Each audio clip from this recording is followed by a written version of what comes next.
আসসালামু আলাইকুম। আশা করি প্রত্যেকেই ভালো আছেন।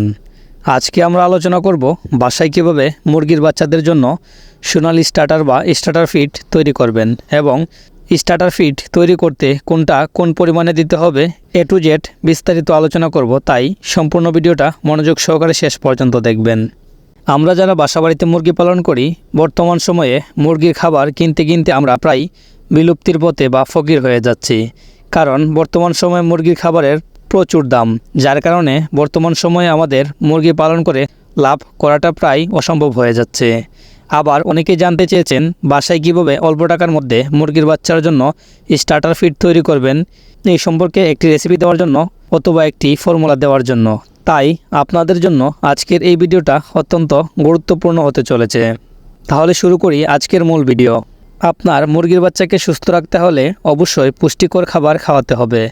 এখন আপনি যদি খাবার খরচ কমাতে গিয়ে অল্প টাকা দিয়ে লো কোয়ালিটির খাবার তৈরি করে নেন, তাহলে আপনার মুরগির বাচ্চাগুলো ওই খাবার খাওয়ার পরে দিন দিন অসুস্থ হয়ে যাবে, পাতলা হয়ে যাবে এবং একটা সময় প্রচুর পরিমাণে ভিটামিন ক্যালসিয়ামের ঘাটতি দেখা দিবে আর অসুস্থ হয়ে মারা যাবে। তাই আপনাকে খাবার তৈরির ক্ষেত্রে অবশ্যই পুষ্টিকর দিকগুলোর কথা স্মরণ রাখতে হবে। এতে যদি আপনার কিছু টাকা বেশিও খরচ হয়, তারপরেও আপনার মুরগির বাচ্চাগুলো সুস্থ থাকবে, দ্রুত বড় হবে ইনশাআল্লাহ। আজকে আমি আপনাদেরকে শিখিয়ে দিব বাসায় কিভাবে 50 কেজি স্টার্টার ফিড তৈরি করবেন। আপনারা চাইলে ভিডিওতে বলা এই নিয়ম অনুযায়ী বাসায় স্টার্টার ফিড তৈরি করে নিতে পারেন। তাহলে চলুন জেনে নিই 50 কেজি স্টার্টার ফিড তৈরি করতে আমাদের কোন কোন উপাদানগুলো লাগবে। বাসায় 50 কেজি স্টার্টার ফিড তৈরি করার জন্য আপনারা প্রথমে নিয়ে নেবেন 28 কেজি ভুট্টা। যেহেতু আপনি আপনার মুরগির বাচ্চার জন্য স্টার্টার ফিড তৈরি করবেন, সেক্ষেত্রে ভুট্টাগুলোকে ভালোভাবে ব্লেন্ডার অথবা মেশিনের সাহায্যে ভেঙে একদম পাউডার করে নিতে হবে। কারণ ভুট্টার দানাগুলো যদি বড় থাকে তাহলে মুরগির বাচ্চা খেতে পারবে না, যার কারণে সমস্যা হতে পারে। তাই ভুট্টাগুলোকে ভালোভাবে ভেঙে একদম পাউডার করে নেবেন। এরপরে আপনারা নিয়ে নেবেন 12 কেজি সোয়াবিন। এই সোয়াবিনগুলোকেও একদম পাউডার করে নিতে হবে, কারণ স্টার্টার ফিড মুরগির বাচ্চাদের জন্য। এখানে যদি বড় কোনো উপাদান থাকে তাহলে মুরগির বাচ্চাগুলো খেতে পারবে না, যার কারণে সমস্যা হতে পারে। তাই সোয়াবিনগুলোকে একদম গুঁড়ো গুঁড়ো করে ব্লেন্ডার করে নেবেন। এরপরে আপনারা নিয়ে নেবেন 3 কেজি 500 গ্রাম ফিশ মিল বা শুটকি মাছের গুঁড়া। এই শুটকি মাছের গুঁড়াগুলোকে আপনারা ব্লেন্ডার অথবা যে কোনো কিছুর সাহায্যে একদম গুঁড়ো গুঁড়ো করে নেবেন। আমাদেরকে অনেকেই জিজ্ঞেস করেন এই শুটকি মাছের গুঁড়া কোথায় পাওয়া যায় বা ফিশ মিল কোথায় পাওয়া যাবে।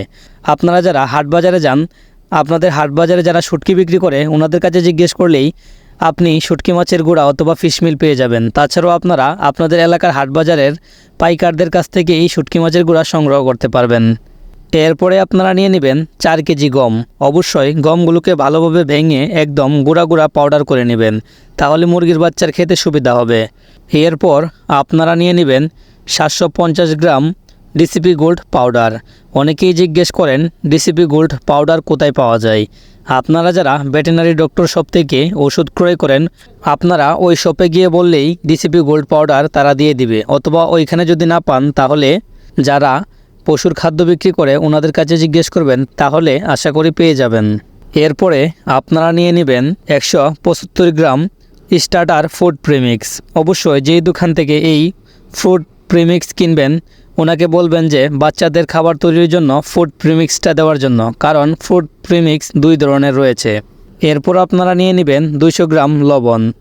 এরপরে আপনারা নিয়ে নেবেন 60 গ্রাম মিউথিনিন। এরপর আপনারা নিয়ে নেবেন লিসাইন 25 গ্রাম এবং হজম শক্তি বৃদ্ধি করার জন্য এরপরে আপনারা নিয়ে নেবেন 125 গ্রাম টক্সিন বাইন্ডার। তাহলে হয়ে গেল আমাদের এখানে 50 কেজি স্টার্টার ফিড তৈরি করার জন্য উপাদান ও মেডিসিন। এখন এই উপাদানগুলোকে কিভাবে মিক্স করতে হবে এই সম্পর্কে বিস্তারিত ধারণা দিব। কারণ আপনি যদি এই উপাদানগুলোকে ভালোভাবে মিক্স না করতে পারেন, তাহলে আপনার মুরগিগুলো সঠিক পরিমাণে প্রোটিন পাবে না, আর উপাদানগুলো মিক্স না হলে মুরগির সমস্যা হতে পারে। এখানে যেহেতু কিছু কিছু উপাদানের পরিমাণ একদমই সীমিত, তাই আপনারা প্রথমেই ওই সীমিত পাউডারগুলোকে এক পাত্রে ভালোভাবে হাত দিয়ে মিশিয়ে নেবেন। এই পাউডারগুলোকে মিশানোর সময় আপনাকে লক্ষ্য রাখতে হবে যাতে কোনোভাবেই একটা পাউডার আরেকটা পাউডার থেকে আলাদা না থাকে। প্রয়োজনে হাত দিয়ে ভালোভাবে ঘষে একসাথে মিক্স করে নেবেন। এরপর আপনারা খাদ্যর মেন উপাদানগুলোকে একটা একটা করে ভালোভাবে মিক্স করে নেবেন। যেমন প্রথমে আপনারা ভুট্টা ভাঙ্গাগুলো দিবেন, তারপরে আপনারা সোয়াবিন দিবেন। এরপরে আপনারা গমের গুঁড়াগুলো দিবেন। এই নিয়মে আপনারা সবগুলো উপাদান একসাথে ভালোভাবে মিক্স করবেন।